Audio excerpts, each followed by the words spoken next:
Welcome back, everybody, to the Four-Star Today's Market Explained podcast.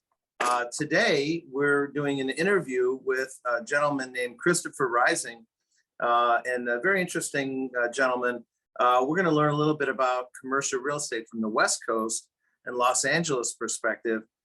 Chris is the co-founder and CEO of Rising Realty, and Christopher's had a really interesting career. He serves on the firm's investment committee and all that, but he had worked for MPG, which is an office trust. So he worked in the public world. He joined the company in 2007 as senior VP, and he worked for that group to formulate their strategy. In 2003, when he founded Rising Realty Group. So a lot of really interesting things to discuss. So welcome, Chris, to the Four Stars Today's Market Explained podcast. Thanks, Brian. It's an honor to be even thought of and included out here on the West Coast here. Absolutely. Well, being from downtown in a big city, we've had a rough couple of years in these big cities, and with the COVID and all the lockdowns and all the issues and stuff. So from Chicago to downtown LA, it's certainly a great discussion to have for sure. About what's going on out there and share some of what's going on over here. So Chris, tell me a little bit about, how you developed your career and then how we got up to where we are now. I mentioned a little bit, but give me your view of it. Well, I'm pretty lucky. I went to college. I went to Duke University on a football scholarship, and I've always had that kind of athletic mindset and got to play with a pretty exciting coach. The guy who recruited me and coached me was Steve Spurrier. So I got to have a window into how really competitive and great athletes think. People have forgotten, but Coach Spurrier won the Heisman Trophy and then had an NFL career before he was a coach. And he really credits Duke with his success. But because when he got the job, he had one scholarship left. And I got to go there and they gave it to me. And because of that, I had a probably more unique relationship with him than maybe some others. And I played as a freshman and I think that helped too.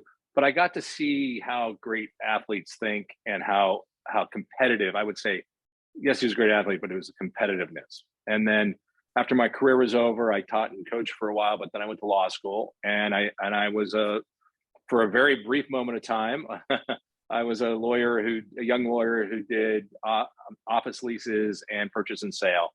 Quickly figured that was not for me, and I got very lucky that a job opened up at a company called Cushman Realty, which most people probably know as Cushman and Wakefield. But at the time, John Cushman, was the grandson and the grand uncle of the Cushman and Wakefield. Cushman married Wakefield. Cushman's sister is what it was. That's how it was. And John had left in the 70s, and he started Cushman Realty, which was a 100 broker firm around the country. And I got to be what we called this chief of staff, which really meant I went to every meeting, took notes of every meeting, wrote all the follow-up letters. And anybody who knows John Cushman, the guy is a machine with literally his dictation machines. And every meeting he dictates letters, and then I had to proofread those and make sure they were right and we'd send them out. And it was a unbelievable education into everything that a broker could touch. So debt deals, purchase and sale, selling buildings, big office leases, big build to suit, buying, selling debt. Really an amazing experience. And that went up through 2003 when Cushman Wakefield bought Cushman Realty. And at that point, John was so entrepreneurial. I had a business card in San Francisco for life science because we'd worked on a bunch of life science deals. I had a business card in San Diego because we were doing a lot down there. And then when we merged with Cushman and Wakefield, about a week after the merger, I get a phone call from somebody at HR at C&W saying, Chris, no, what 5 or 10 blocks do you work in downtown LA? And I said, that's not how I was trained. I worked for John and now I'm on my own.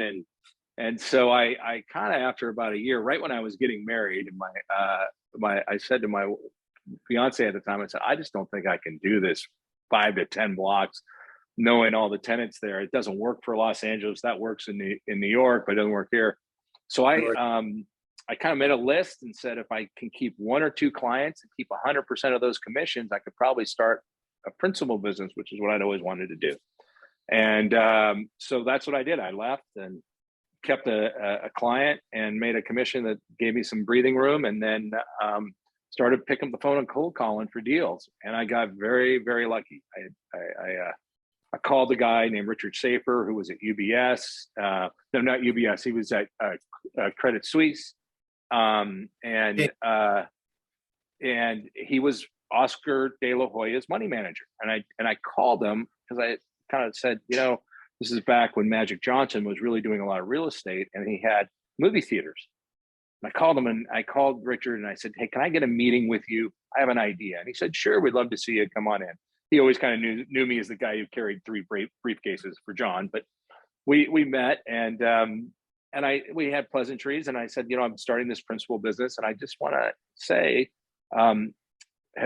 there's these Magic Johnson theaters. Has Oscar ever thought about having Golden Boy theaters? Oh, it's a great idea. So show me the deal. And he was ready for a proposal. And I said, I didn't even know you were going to say yes. So I just didn't want to waste anybody's time. And I have 3, and I kind of talked about 3 sites, but I was so new at this, I didn't really know. And he said, great meeting. Thanks. Thanks for the 10 minutes. That's about all the meeting was. And on the way out, he said, but Oscar would really like to buy an office building. And this was 2003, right after the telecom wreck, if everybody remembers that, where everyone was buying office buildings and saying they're going to be data centers. And I walk out of the meeting. I had parked my car at the California Club, and I run into a broker that I had been told had to fire when we were at Cushman Realty because there was personality conflicts. He never took it out on me. We're still friends, but and I see him, and I said to the guy, Richard went by Dick. I said, Dick, hey, do you know of any office buildings that might be for sale? And he said, I think I have one. And literally within that moment, he told me about the building. He got a brokerage commission. I talked to Oscar. They said, let's do the deal. They allowed me to put my brokerage commission into the deal as my equity. And that launched me on my career, which I did for about 4 or 5 years. And my father is pretty well known in the business. He was CEO of a company called Catellus Development. And Catellus, when he took over in 94, had a $400 million market cap. And when they sold it to Prologis in 2005, they sold it for $5.8 billion. So my dad had a couple years of, I don't want to be retired. And we were going to start, my company is called Rising Real Estate Group. I named it Group because there's only one of me, but I figured it sounded like we're a big company. But my dad and I decided we're going to start Rising Realty Partners. We called it A 1.0, but at that same time, that's when the GFC happened. And my father got a call from the board of McGuire Properties, which ended up being called MPG Office Trust, who was the largest office landlord in Southern California. And he became CEO. He brought me in to help the company was bleeding cash and trying to solve things. And so my father and I got to work together for 2 years.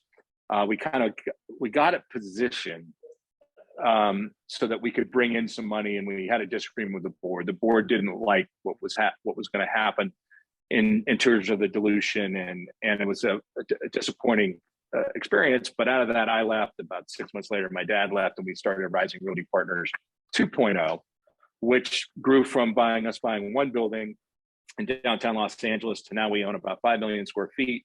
We own between Denver, Houston, Las Vegas, Sacramento, Los Angeles. We do office, industrial, data, and multifamily. So it's grown quickly in 10 years, and we've got a great team. We really believe in technology.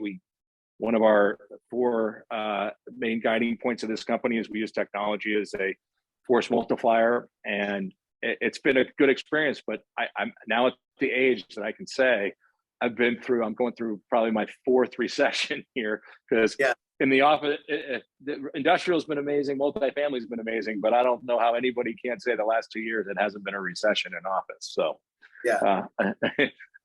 it's amazing how quickly it feels in life, where you go from being the youngest person in the room and now you realize you're one of the oldest people in the room. Oldest people in the room. Yeah.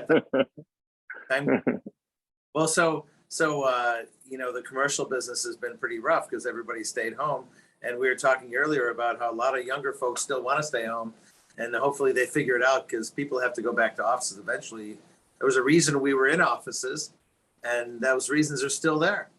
I agree. Well, Yeah. the thing about it is, if you really look at it, I'm sure I'll offend somebody here, but there's a real arrogance about it, because most people have to go back to work. You go to your dentist's office, that accountant's sitting in there, that dentist is there, that dental hygienist is there. You go to the schools, you go to, like, in our buildings, the engineers haven't missed a day, the janitors haven't missed a day, Right. the parking people. And so when you're really looking at who doesn't want to go back to the office, it's the most well-educated, the most affluent. And what we are finding, it's the youngest part of the workforce. And I get that someone can go, hey, you're an old man and you don't get it, blah, blah, blah. But if that was the case, wouldn't there be some shrewd owner of some sports team who says, I really don't need to have a workout facility. I really don't need, let them go work at Equinox and all that. And we'll have all our meetings on Zoom, and we'll just show up on Sundays in the stadium. I mean, if we could really live our lives that way, that's what we do. And we know that's not true. We know that personal interaction creates trust, it creates competition and motivation. And I just don't know how anybody can run a business long term. I know that there's going to be 5 examples in your comments of saying how they can do it. And it's probably Right. people who are writers, or people or they write code and they don't need to have the teamwork. But that's such a small percentage of our, most of the work that is done around the world is a mentorship, apprenticeship business, where you are mentoring people, and you're apprenticing people. When you're a lawyer, when you're an accountant, when you're in advertising, you go across all the businesses. Architecture, even though architecture, which I think is the best example, because that whole business has transitioned to technology, but yet they still want to make an effective project, you need to be together. All in the room. Yeah. And that's what I think the biggest difference is. And I think we're going to find this once the fear factor is pulled out. It's perfectly legitimate for people to be very afraid of COVID. I do not criticize anybody at all for that. We've lost friends who had it, and so I get it. But once we move out of that, and your reason for not coming to the office is it's just easier for my life, how are you going to get that? I mean, how are you going to get that promotion? How are you going to get that person who says, oh, that person, I want to really mentor them? So I think these younger people are going to figure it out. And I also think at some point, when their friends start coming back and you start going, well, the social scene is actually back downtown, that's going to happen. But in Los Angeles, my kids up until tomorrow still have to wear a mask in their class. So we're not through it. As of tomorrow, the mask rules have gone away, and I think you'll start to see things change. Yes, and we had that here in Chicago about a week ago. So now we're moving on, and so hopefully we get back to normal life. And there's going to be some effects to what went on for 2 years, but I agree with you, Chris. I think eventually everybody's going to come back to offices, and we virtually almost never left ours, but many people did. Yeah. We're fans of cities here at 4-Star, and we've interviewed top real estate people in a number of other big cities and developing cities like Nashville and Miami and other places. And so we're learning a lot. Do you want to share with us what's going on in big time real estate in LA? Yes, I do. And let me start with, I think one of the things that technology has proven was the idea that you had to be in a major city that was known for banking, or had to be in a major city like a major part of the country like San Francisco, Silicon Valley. What it's proven is maybe you don't need to start a business in those places, and the red states that are more business friendly make a lot of sense, but that doesn't mean that you won't go to an office in those states. And so when I talk about Los Angeles, I mean, I start with, there is no doubt that we are, the state of California and the city of Los Angeles is suffering from an exodus of business headquarters. We are not suffering from an exodus of employees leaving the state overall. What we see is, it's an unfortunate thing, is this big barbell. We see the wealthiest people staying here in California, and the poorest people in the middle leaving for jobs, because if you can be an accountant and for a company, that company would much rather have that position in Texas or in Arizona or in Tennessee because the taxes are different. So we are suffering from, and I hate to, I'm a big proponent of all these positive things, California. I really love the fact that in a place like Los Angeles, nobody cares where you're from. The movie industry really has this idea that anybody can show up, and if you can do good work, you'll be here. But if our headquarters keep moving, that's where we're in trouble. Like when Tesla moved to Texas, they didn't move their factory. I mean, that factory is still full of employees. It is where they set their tax bill is what changed. And so here in downtown Los Angeles, what's really changed in the last 100 years, and the last 10 years, as opposed to the 100 years before it, is all of our banks have moved away. And you think about what that really hurts is the charitable stuff and and things like that. But what it hurts too is when you talk about downtown LA versus West LA, is all those fire jobs, which, finance jobs, insurance jobs, real estate jobs, all of those are now at risk. And we've seen that. And it's been exacerbated by several things. COVID being number one. Number two, because all of our government buildings are in downtown. Outside of Washington, D.C., Los Angeles has more government workers than any other city between the federal, state, and city. All of those businesses were shut down. And then when we had the BLM protests, everything was downtown. And so downtown became, for almost a year, a boarded up place with graffiti everywhere that just felt unsafe. And then homelessness is a huge issue here in Los Angeles. We have a mayoral race coming up, and it is the most liberal of the candidates are all acknowledging it. You put all that together, my punchline is it's really sucked here in downtown LA.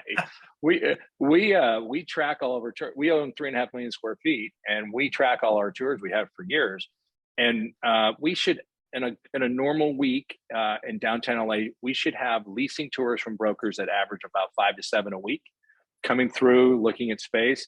We went 9 months where we had 0, and then we'd have 1, and then we'd go 3 months with 0. Now that's all changing now. But what we are seeing is nobody is willing.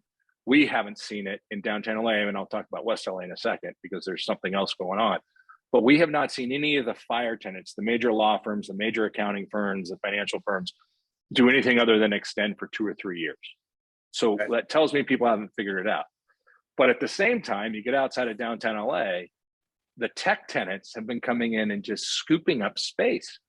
And so you look at West LA, it's done pretty well, even though the people have been sitting at home. And you can say the same thing about other parts of the country. In New York, Google and Facebook have come in and taken hundreds of thousands of square feet.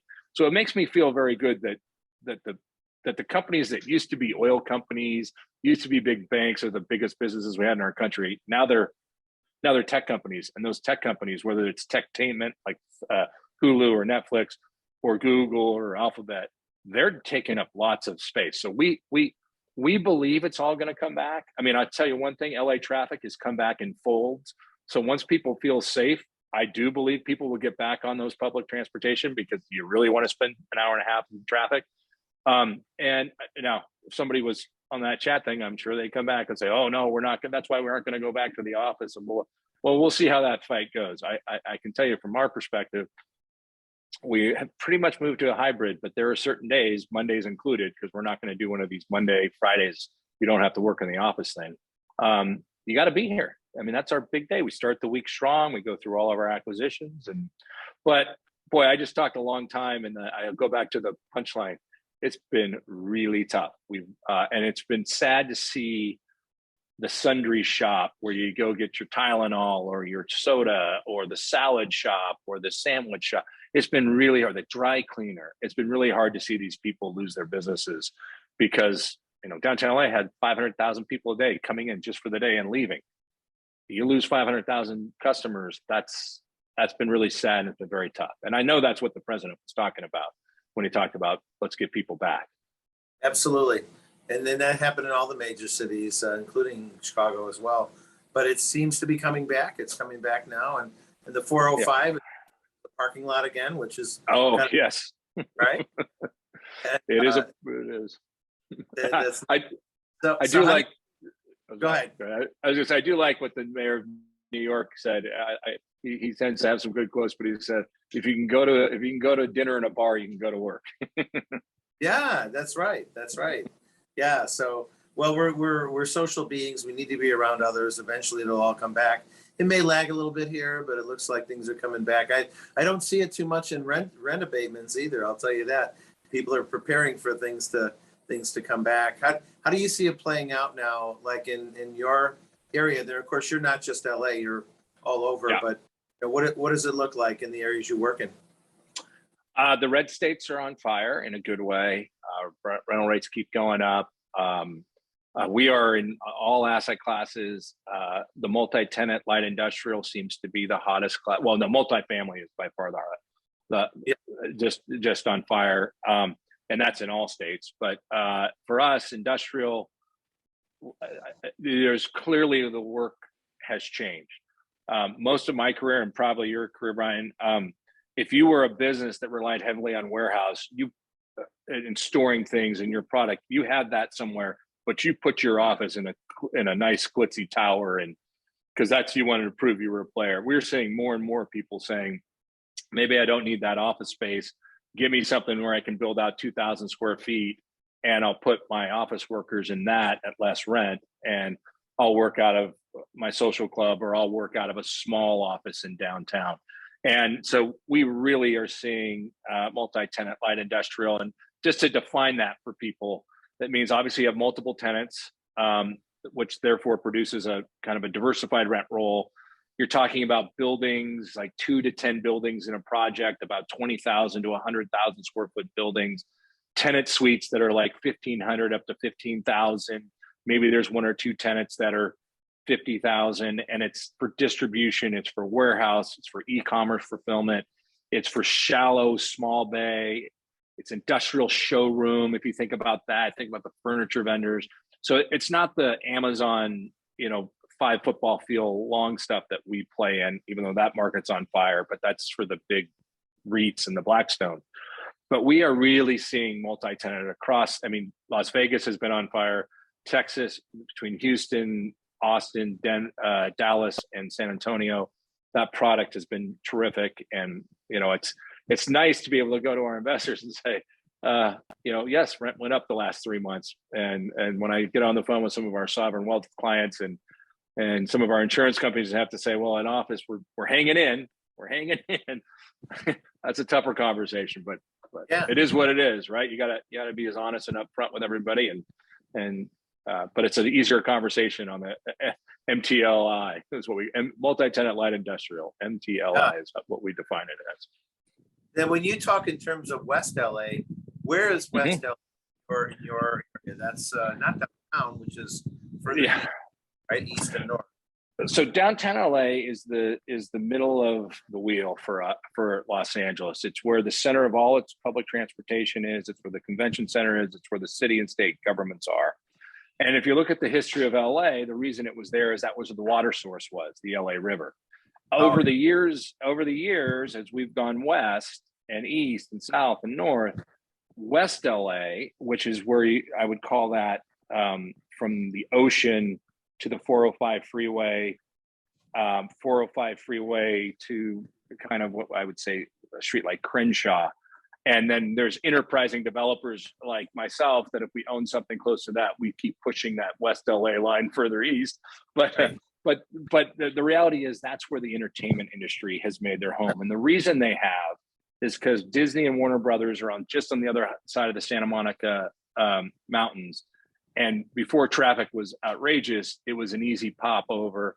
And then Century City was the home of Fox.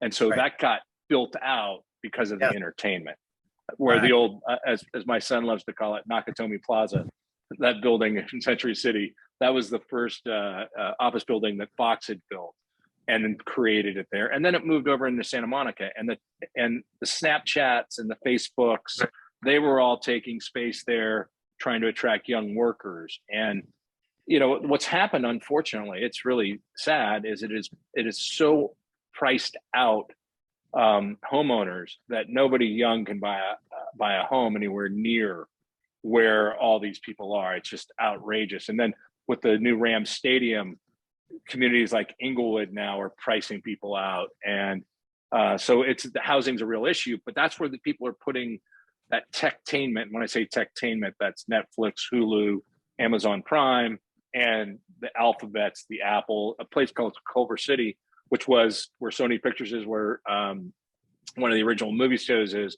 has just become unbelievable because Apple has made that one of for their Apple Plus stuff and for Dr. Dre Beats. So all of that has done pretty well, but I can tell you that it's not. I was just on the phone with a broker the other day, and he said, Chris, we're still not getting the tours. What we tend to get is, unless you're in techtainment or technology, we're seeing 2-year renewals. We're seeing, nobody's really found their footing even there. But I will tell you, they have better occupancy on a daily basis than we've had in downtown LA. I mean, in downtown LA, we have to fix our homeless problem that has then produced a crime problem. And we have to get people feeling safe using public transportation, because quite frankly, if people don't use public transportation, downtown LA is just an overbuilt office market. And it just is. But I'll tell you, we drive all over. I drive all over between Orange County and West LA and all that. And traffic is becoming mind-numbingly difficult again. You can't plan it. And so I think that will drive people back to public transportation. We never thought we'd want that traffic back, right? That's true. That's true. Back. You want everybody back. Yeah. Well, what I like to say, one of the selling points for downtown LA is it's equally inconvenient for everybody. So, if you go in West LA, it's probably not inconvenient for the executives making a couple $1 million a year, but it's really inconvenient for other people. If you go east, the executives don't want to drive from West LA there. But if you come to downtown LA, everybody can gripe, but you can get there on public transportation if you want to. That's right. That's right. Well, that's great. Well, we're big fans of cities, and we all remember the stories of New York City in the early 70s, and almost but did not go bankrupt. Chicago had its bad days, and LA is having some rough days. We're all having some rough days right now, but cities go up and down, and they'll be back. Yeah. So there's a reason why every situational comedy is somehow related to a big city, because that's how you get different people and different ideas and different jokes. Friends doesn't work that well in Des Moines. I mean, nothing against Des Moines, but the concept of strangers getting together, becoming lifelong friends, and having all these storylines doesn't work as well if you're not in a major city. Right, exactly. And once in a while they did Cincinnati and Minneapolis, but most of them Chicago and New York and LA. Well, interesting. So Chris, back to real estate, just specifically, what kind of, like as an investor today, what kind of investment programs, deals are you interested in for new investors? Like today, we had new money, $1 million today. What would we do with it? So we have been very focused on, there are people out there who raise big funds, the Blackstones and all of that. And I'm sure if you're a financial advisor, you probably never get in trouble saying, hey, why don't you put $50,000 into a Blackstone fund? So let me just say that I get it why people do those big funds. But we also believe that now people are getting more sophisticated because there's so much more information available. And the idea for some people of just saying, I'm going to have my advisor give that money to someone else who's allocating money, I'm too far away from it and I don't get to see it. And so we have been focusing in two areas. One is crowdfunding. The Jobs Act in 2012 changed, absolutely blew up how you can raise money in real estate. Before 2012, I remember in 2003, I did a fund, and my partner and I decided, okay, we don't want to print too many of these PPMs because we don't want them not used. So let's print 50 of them because it was expensive, but you had to put a number on them and you had to handwrite it in. And so we said, let's start it at 167. So it looks like 166 have already gone out.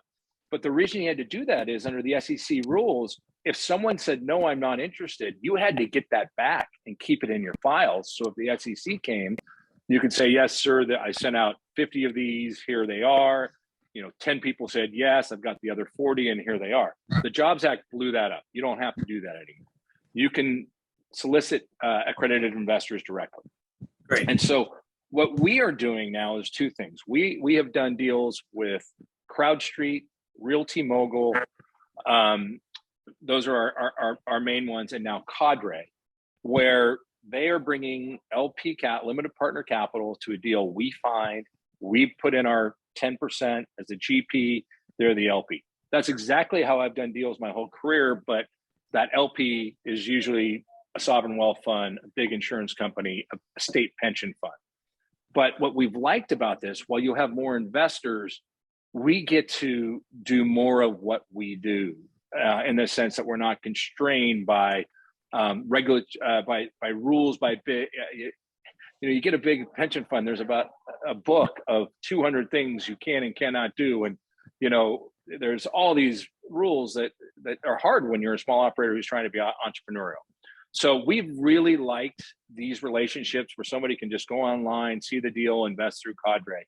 But and we think that's important. But we also, what we are really focused on is we think people in your line of work as registered investment advisors have a unique relationship with their client, and we would like to go more and more directly to you, so that if your client wants to meet us or we're there. And so that's what we've done. We've created the Rising Investor platform with a group of some general partners and largely limited partners, where there's no fund, there's no obligation. Here's a deal, you like it, you get all the benefits of depreciation and all the tax benefits, and you can participate in our webinars, ask us any questions. You get all the quarterly reports directly. So if you have invested in one of our multi-tenant light industrial deals, if you want, not everybody wants it, you can see every monthly report. And all of these deals, we try to reserve money, so there's not a threat of a capital call. And the deals that we're focused on have existing cash flow. I mean, we may come up with another product where people want to take more risk, like we've done a lot in our career and have been greatly rewarded for that. But this is where I think the world's going. I think it makes your job, the world today makes your job harder, because people can second guess you every which way from Sunday, because they can get access to information. The good side is you can have an open dialogue with them and tell them I agree or disagree and all that. And I think that's where real estate is headed. I just think the days of, Blackstone's got this B-REIT product that is raising, $2 billion a month. I mean, where is that going to go at some point? I mean, how many people can be in that and find deals? And it's forcing Blackstone to do big deals. By the way, they are an extraordinarily smart firm. I remember meeting them when it was Pete Peterson and Steve Schwartzman, and Jonathan Gray was the analyst. They've all done very well and they deserve it. So this is not a bash on them. It's just saying some investors want to be more directly involved in the real estate investment they make. And unless, traditionally, unless you happen to play golf at a country club with somebody who was an operator, or unless your kids went to school together, you never even had the opportunity to, hey, I could be a GP in a deal. I could get promotes. I mean, so we're really focused. We're spending a lot of time, money, and effort to build out, because we have to meet all the compliance like you do. So it's not, and that's where these crowdfunding sites, I give them a lot of credit. They're ahead with that. But what we'd like to do is finish 2022 with really 100 reliable GP through RIAs and 1,000 LPs, and we're on our way to doing that. Now, makes us have to find a lot of deals, and they have to be good deals. They can't be bad deals. So we're quite busy on that. Well, the RIA market is such that we do have the opportunity to work with more bespoke and unique programs rather than just the big Blackstone funds. When you work in a smaller firm, you have that luxury. The big firms, the Merrills and the Morgans and those guys, they're very picked over deals. They don't get the smaller, unique deals. And so that, you're right, that's the opportunity. We feel we have an alternative space because we can do smaller deals. They can't do those deals at Merrill Lynch. Well, yeah, I can't tell you how many times we pick up the phone and we'll call our friends at Blackstone and some of these other places, and they'll just say, "Oh, Chris, a $20 million deal where you only need $4 million of equity, we just can't. Too small, not worth it." Yeah. So there's lots of opportunity. Well, great. Well, so that's what you see out there. What do you think interest rate? there was talk there was going to be a lot of interest rate increases. We're kind of the opinion there won't be as many as we had thought. The economy is getting sloppy because of the war and everything else right now. But if we did see a big spike in interest rates, what could that do to the real estate market? Well, I look at it two ways. If I've got my fixed rate debt on my building, I'm not uncomfortable at all, because it's just going to drive higher inflation, drives higher prices. So in that regard, where I get concerned is that as inflation goes up, businesses can't keep up with that inflation, and that does concern me. I think you and I are old enough to remember stagflation, and Yes. I am concerned about that. And I think the way you play defensive against that is in the real estate business. You really have to know who's your income stream. So if it's a multifamily deal, who are your tenants? Are they people who have jobs in industries that can be really affected by inflation and higher interest rates that make you choose not to do a deal? And we're spending time in multi-tenant light industrial. We like the government tenants who need to have a place to store their Caterpillar trucks and all that kind of stuff, and a little bit of office, because they're going to pay their rent through whatever happens. I agree with you. I think, a lot of people bring up to me, what about gas prices and oil prices? Obviously, because of the war, it's shot up and all of that. Certain economies are more going to be able to adjust to that better. If I was saying this in Texas, I might get things thrown at me, but we're big believers in trying to reduce our carbon footprint and lower our electricity costs and lower our water costs to keep because we keep more of the dollars that way for our investors. And so most of our projects have some sort of solar, some sort of water that can offset some of this inflation. But I don't know. I spent my whole life. My father was an economics major at UCLA. He was the chairman of the Federal Reserve Board in San Francisco. I've spent my whole life talking interest rates. I can tell you, we've never been right once. Never been right once. So I think fixing debt is your best defense, and making sure you understand the businesses that are providing the cash flow. Because when, there's two industries that the tax code really benefits: the oil industry with MLP contracts and the real estate business. And the reason, it's not because they're trying to give rich people advantages, is that those are the two areas the government has chosen to encourage development, so that we would have oil. And because when we build projects, that gives people places to live and businesses places to work. So that's why they created tax advantages to incentivize it. So as an investor, you want to not just maybe buy Blackstone REIT, because that doesn't really help you in terms of getting depreciation and some of the other tax advantages. You want to invest directly. And and so I think that the real estate is going through a fundamental shift in terms of how it attracts investors. And there are going to be those who are ahead of the game and behind the game. And I think it's going to be very hard to attract, in our opinion, investors if you can't have this kind of interaction with them, because there's too much choice out there. Yes. Well, it's going to be interesting to see how it plays out. We thought about how could this economy recover, and then of course this war is, we haven't had war in Europe since the 1940s. So now we're trying to figure out what that does to it. So it's always interesting. People have kind of forgotten too. We passed a huge piece of legislation that's going to have bridges being built and all. I mean, that's going to be more jobs, more money in the system, more things that I think are going to ultimately good, that will offset some of this on the interest rate. I mean, if Jerome Powell or you name, I remember my dad was on the Federal Reserve with Greenspan, and all Greenspan cared about was data. He goes, I just need as much data as possible, because how do you predict anything? And I think the issue they're going to deal with is it's a global economy. It's going to be really hard to say, they want to forecast three raises of interest rates. They'd like to, because people like to hear that. I don't know how you do that in this world today. I think you have to take it quarter by quarter and then put 4 quarters together and look back and say, okay, maybe we can do one and see how the economy adjusts. That's what I think will happen.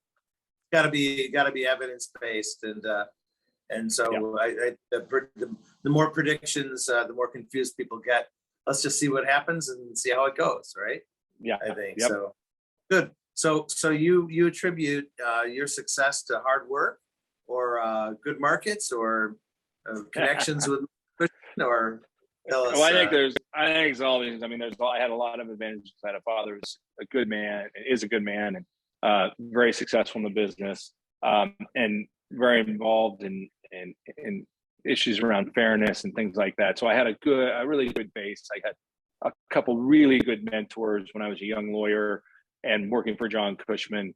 But I will tell you this: I've learned a couple things. If you don't work, it ain't happening. I mean, I like to work hard, and I work hard every day. What I like about technology is, nobody's keeping an eye on my hours like when I was a lawyer. But if I wake up at 6 o'clock and I want to start working, I can start working. I don't have to, put on a suit and tie and go downtown and get there and turn everything on. And so I like that you can work hard.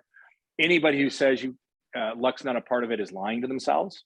I remember Obama got in all this trouble for saying to somebody that, well, somebody built that road, and so you didn't do it just yourself. And I did it all myself. Nobody does it all themselves. Nobody does it all themselves. Somebody picks us when we have the same price bid. Somebody picks us over the other person, and I don't control that. That's got to be some sort of luck. And then you can say, well, it's your reputation. You always close, but still, there's a little bit of luck. Maybe I said something somewhere and somebody didn't like me, and this is when they were going to take it away from me. And so I think luck's part of it. But I think as I sit here in my 50s, it's resiliency is the most important, because I get so frustrated with the young people. So I've never lost anybody any money on any deal and blah, blah, blah, blah. And I just want to say, then you're not risking enough, and you haven't been in the business long enough, because something's going to happen that you can't control. And what will matter is how resilient you are in dealing with that. How transparent are you going to start saying, well, it's somebody else's fault? How much are you going to work to replace it? People, when they invest in something, they understand there's risk. If there isn't, there's going to be losses. So you got to be resilient. And then on that, I think what nobody prepares you for in life is you start on your path of your career and you think, okay, I'm going to be able to focus on my career. But then you have kids and a wife, and then you got to focus on, and then you have your parents, and then someone's going to get sick and someone's going to die, but then you got to run your business. So that ability to try to manage multiple things and do it where you don't lose it, And I got to tell you, I wish I could say the part I don't lose it. We're getting punched in the mouth left and right because of, people aren't coming to the offices at the same time. I got kids applying to college, and then parents who are ill and all this stuff. And you got to be able to figure out a way to be resilient. And I don't think we appreciate that enough. There used to be a lot of appreciation for the comeback story and, the Rockies of the world. For some reason with this tech world, we've kind of lost it. Everyone's supposed to be, a glamorous star, and nothing bad ever happens to them. And that's just not life. So everybody has a good plan until you get punched in the face, right? So things happen along the way, and it's the key is not. Another mentor of mine, Chris, used to say, "That's not what's really happening. It's how you take it." And you got to be able to bounce back all the time. Most often, good things happen, but not always. And that's right. You got to make sure you find a way back. And you have egg on your face. You make mistakes. You lose money in a deal. You got to just jump right back in there. And that's the same thing with the financial markets, the stock market, the bond market, Bitcoin, whatever it is you're doing. So your experience is well noted, and thank you for your insights and your openness to share them. We appreciate it. Yeah, absolutely. Absolutely. I think these things are important, Brian. I think what you do is important because so much of what's given to us in the media, and I'm not talking about fake news or anything.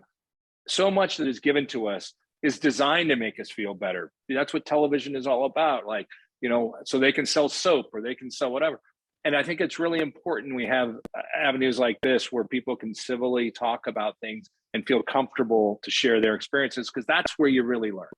That's what I like most about Zoom. There's a lot I don't like about Zoom, but what I like about Zoom is you can bring human beings together and talk. We're in different cities and we can have a real conversation. It doesn't work as well over the phone. I can see you. We can read each other's Absolutely. facial expression. So I don't think it works to run a business 100% of the time, but I think it fits in just like all these other tools.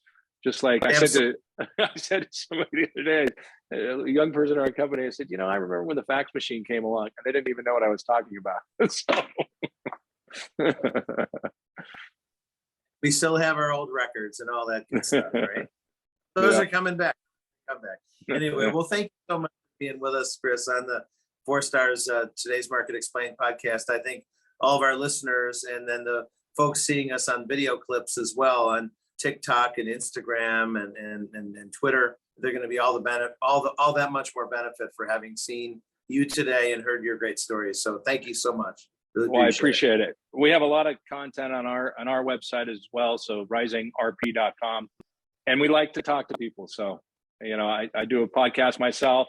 Really think it's important, the real market with Chris Rising. So, but Brian, I know how much time this takes. And so yes. Thank you, because this is not just a 40-minute conversation is over. You got to edit it and go through it. So thank you. A lot going on.